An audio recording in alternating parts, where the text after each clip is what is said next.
Perkenalkan dulur, dia adalah Lee Saiwan, investigator pemula.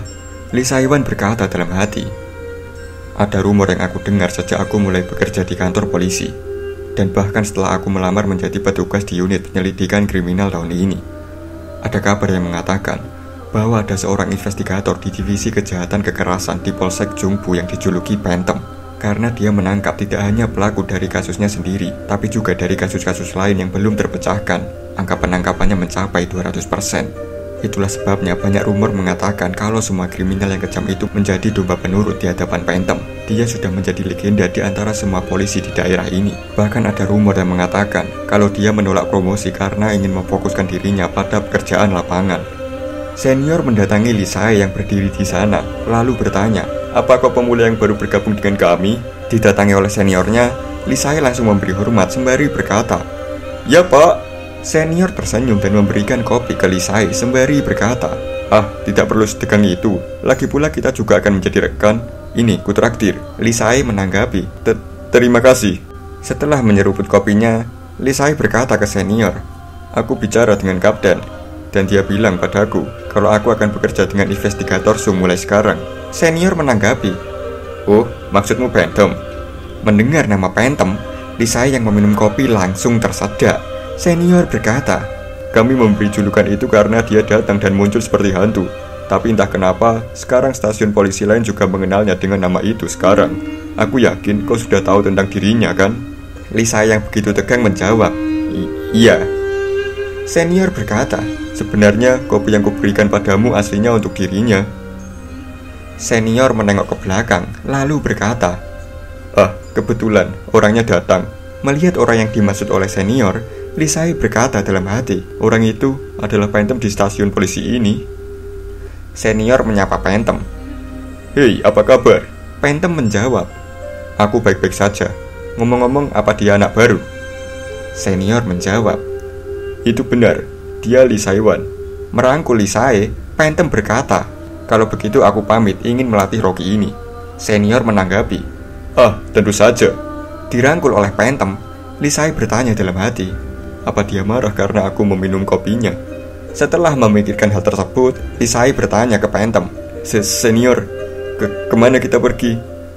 Phantom bertanya balik, "Kenapa kau menjadi polisi?" Lisai menjawab, "Ah, aku ingin menangkap orang jahat." Phantom menanggapi, "Itu benar, itulah yang akan kita lakukan. Karena itulah aku menjadi polisi." Yoi lur, ternyata si Phantom adalah Sung Jinwoo lur. Merangkul Lisai, Jinwoo bertanya, "Apa kau ikut?" Lisai menjawab, "Tentu saja senior." Memburu penjahat bersama Jinwoo, Lisai berkata dalam hati, "Siapa sangka aku akan belajar menangkap kriminal langsung dari sang Phantom." Dan sekarang kita beralih beberapa hari kemudian di ruangan divisi unit kriminal. Melihat keadaan Lisai yang mengenaskan, senior bertanya, "Ada apa dengannya?" Rekannya menjawab, "Dia jadi seperti itu setelah seharian pergi menangkap penjahat bersama investigator Sung." Sung Jinwoo yang berada di depan komputernya berkata dalam hati, dia bilang dia punya pengalaman untuk menangkap penjahat bersenjata api, jadi agak menarik juga saat melatihnya. Ikris muncul dan berkata ke Jinwoo, "Rajaku, boleh saya menyarankan agar tugas seperti ini diserahkan kepada kami, pasukan Anda yang setia." Terlihat ada ribut-ribut di kantor antara seorang pelapor dan petugas. Pelapor berkata, "Investigator, dengarkan aku. Jin Yi bukanlah orang yang berani menghabisi nyawanya sendiri." Petugas menanggapi, "Dengar, aku mengerti bagaimana perasaanmu, tapi aku sudah menjelaskan padamu. Semua barang bukti mengarah pada..."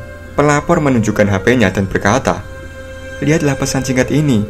Apa pesan ini terlihat seperti pesan yang dikirim oleh seorang yang akan bunuh diri 3 jam kemudian?" Petugas menanggapi, "Dengar Nona, dari pengalaman yang sudah-sudah, kebanyakan kasus bunuh diri tak pernah direncanakan sebelumnya. Mereka terjadi begitu saja." Nampak Jinwoo mendatangi mereka berdua, lalu bertanya, "Apa kau tak keberatan aku melihat kasusnya?" Petugas memberikan berkasnya sembari berkata, "Penyidik Sung, kuharap kau tak membuatku terpojok di sini." Sung Jinwoo membaca berkasnya sembari berkata dalam hati, Wanita itu ditemukan di bathtub dengan luka robekan yang besar di pergelangan tangan.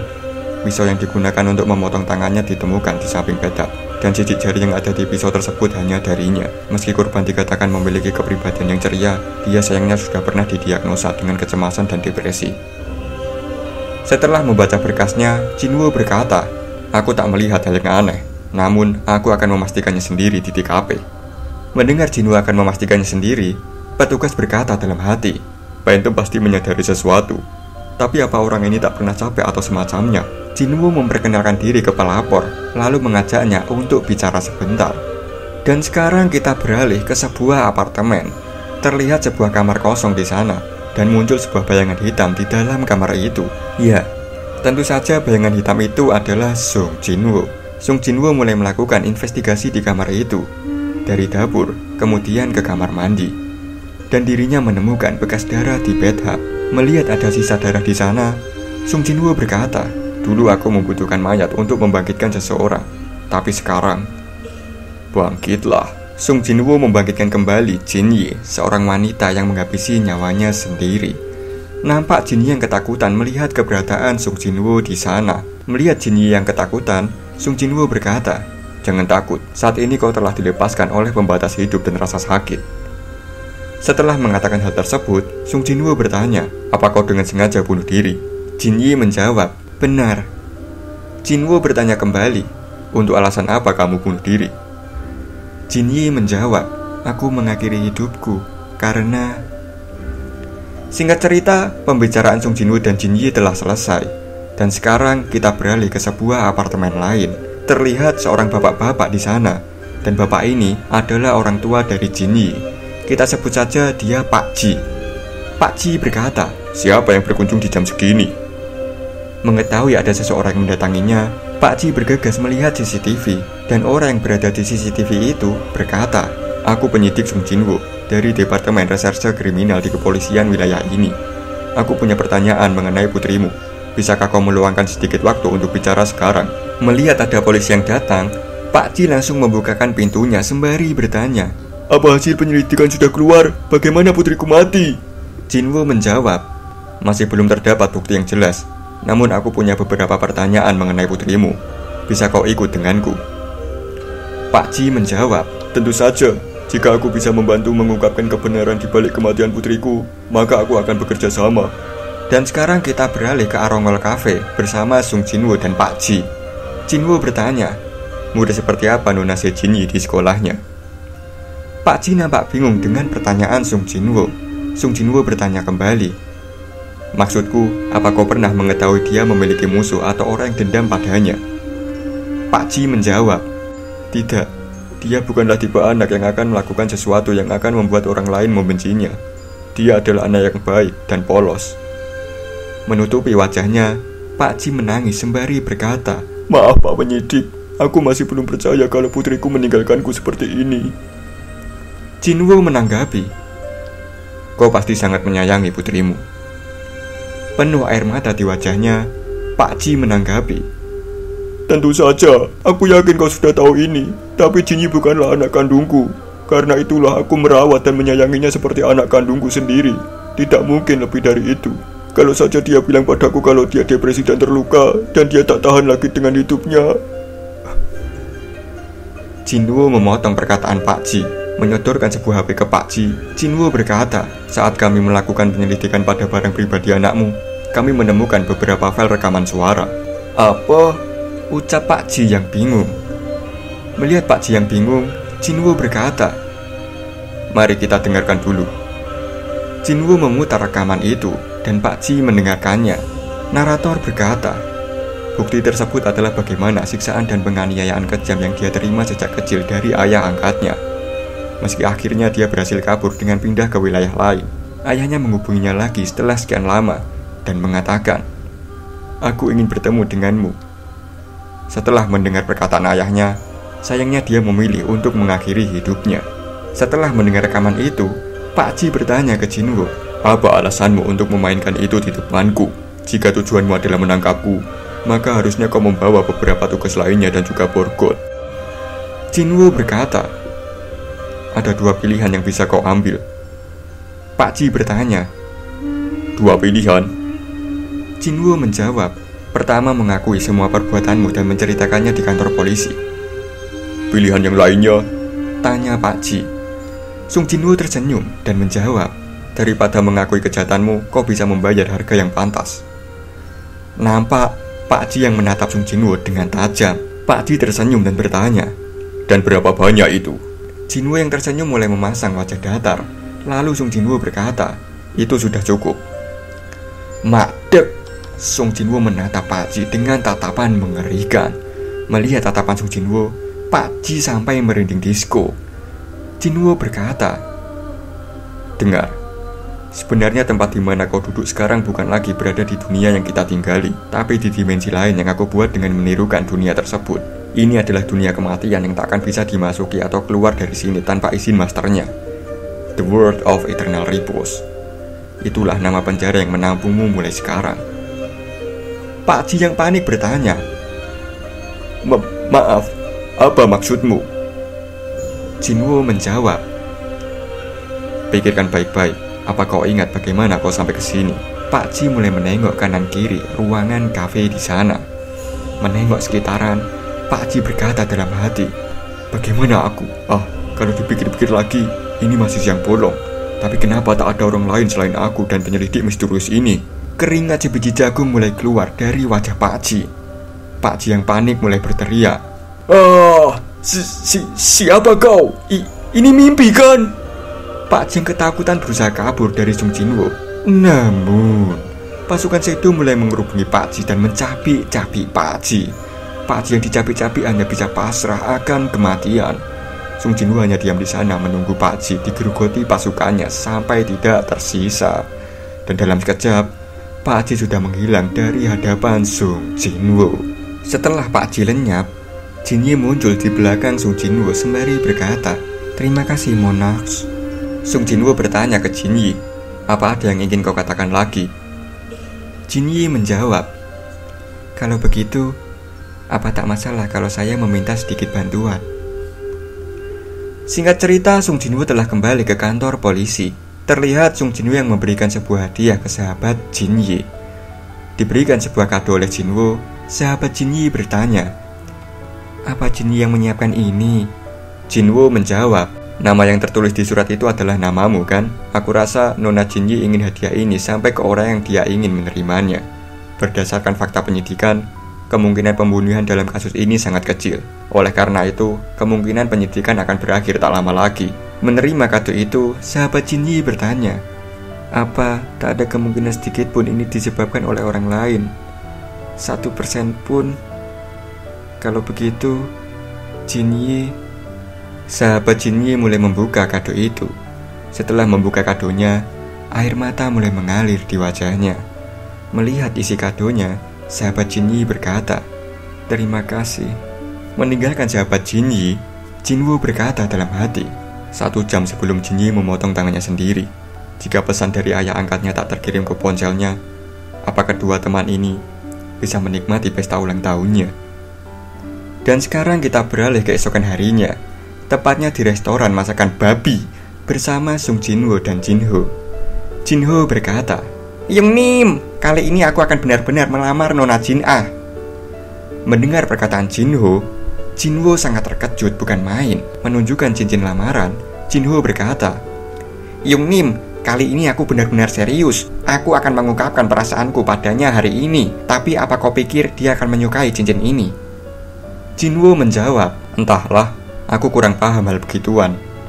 Jinho menanggapi, tak apalah Yungnim. Sebenarnya aku juga tak tahu apa yang dia inginkan. Jadi aku menyiapkan banyak hadiah untuk jaga-jaga. Dan juga ada kabar yang mengatakan kalau bangunan baru akan dibangun di dekat tanah perusahaan. Jadi setelah Nona Jin Ah menyelesaikan gelar kedokterannya, kami bisa membangun rumah sakit.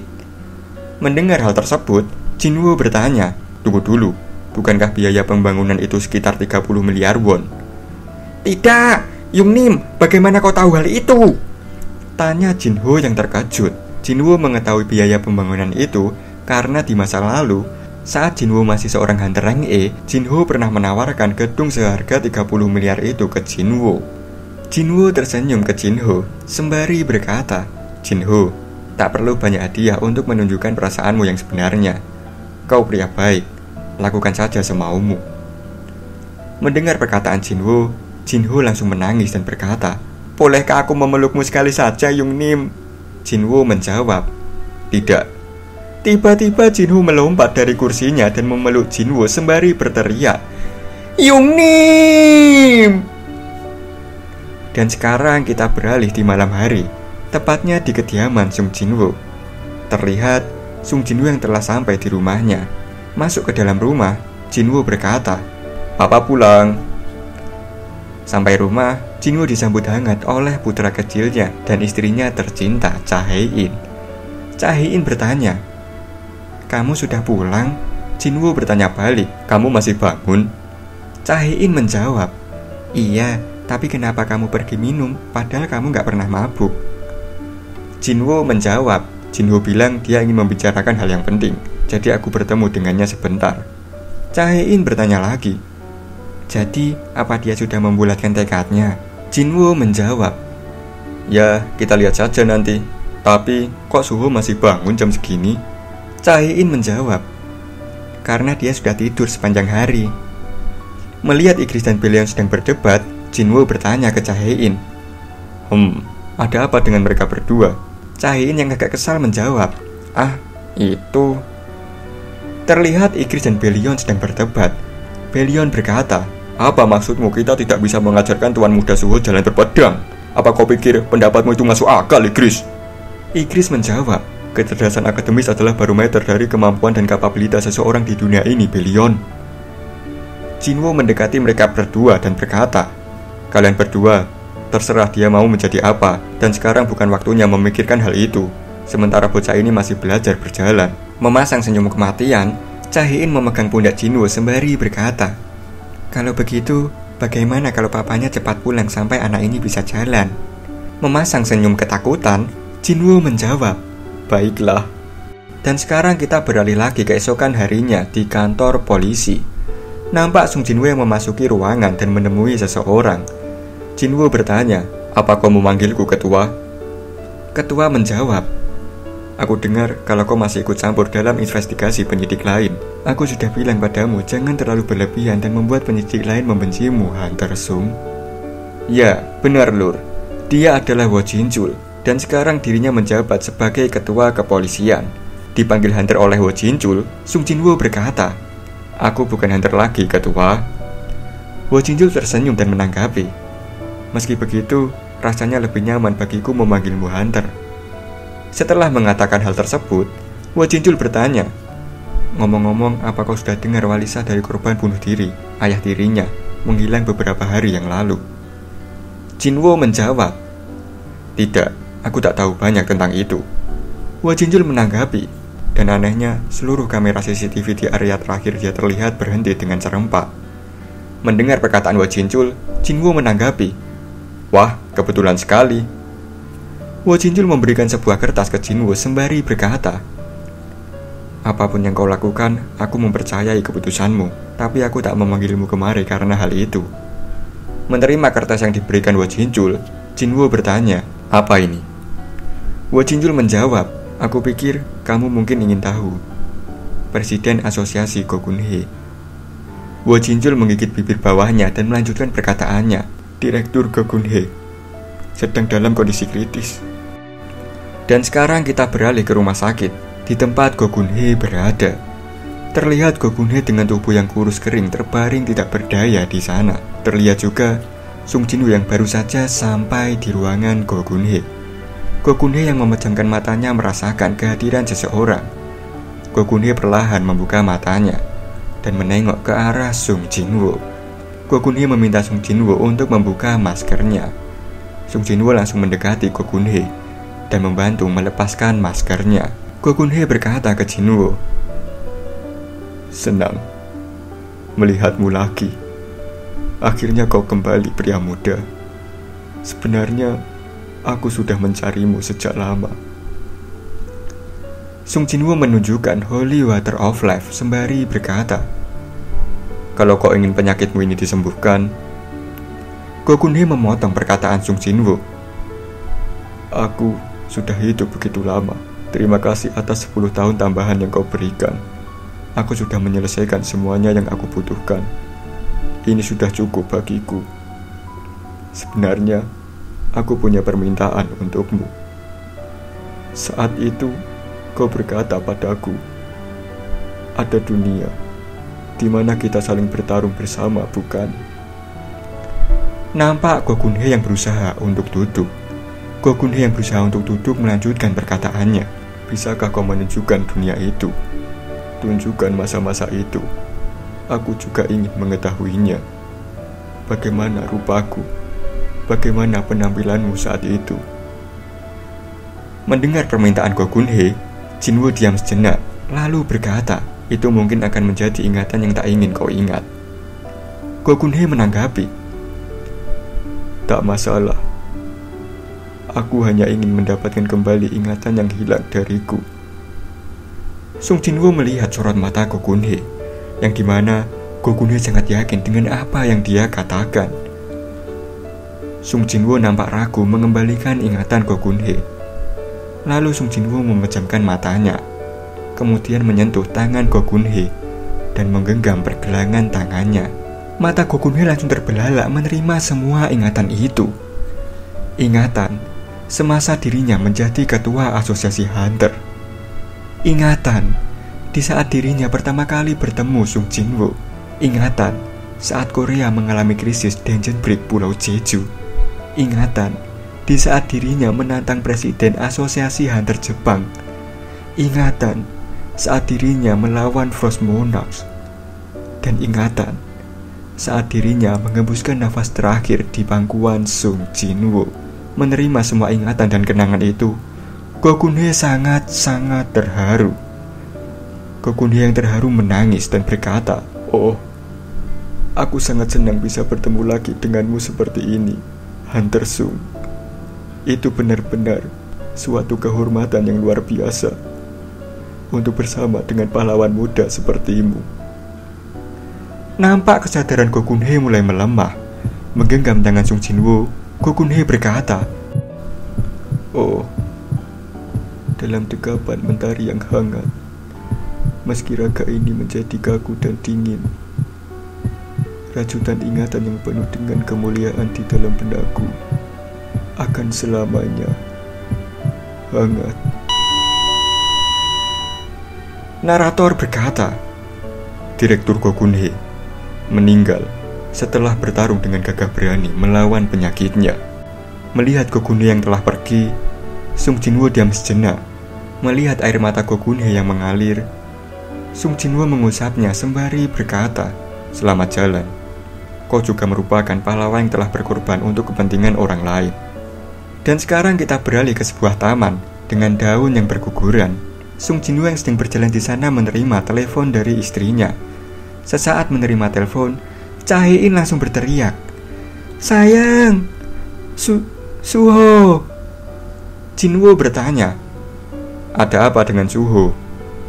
Cha Hae-in yang panik berkata, "Suho sedang terbang mengelilingi rumah, sayang. Apa yang harus kulakukan?" Ucap Cha Hae-in yang panik. Mengetahui Suho memiliki kekuatan, Jinwoo jadi teringat perkataan Jinho. "Itu aneh, aku kira anak dari kau dan istrimu bisa langsung berlari setelah dilahirkan." Setelah teringat hal tersebut, Jinwoo berkata ke Cha Hae-in, "Tak apa, jangan khawatir." "Apa?" tanya Cha Hae-in. Jinwoo menjawab, "Aku akan mengajari Suho cara terbang sedikit demi sedikit." Mendengar perkataan Jinwoo, Cha Hae-in bertanya, "Sayang, apa kamu juga bisa terbang?" Jinwoo menjawab, "Sepertinya aku lupa memberitahumu." Narator berkata, "Musim gugur akan berlalu, dan musim dingin akan datang menyambutmu, lalu disambut oleh musim semi yang hangat. Semua yang memiliki awal akan berakhir, dan awal yang baru akan datang setelahnya." Suho, jangan ke sana." "Sayang, aku akan segera pulang." Terlihat Belion dan Igris yang sedang berdebat. Belion berkata, "Karena tuan muda sudah bisa terbang, sekarang saatnya dia berlatih pertarungan udara." Igris menanggapi, "Apa yang kau bicarakan? Ini adalah bukti kalau dia akan menjadi pilot di masa depan." Cha Hae-in yang sudah tidak sanggup menghadapi mereka bertiga berkata, "Sayang, cepatlah pulang." Sung Jinwoo melanjutkan perkataan narator. Sepertinya musim dingin untuk keluarga kami masih belum datang.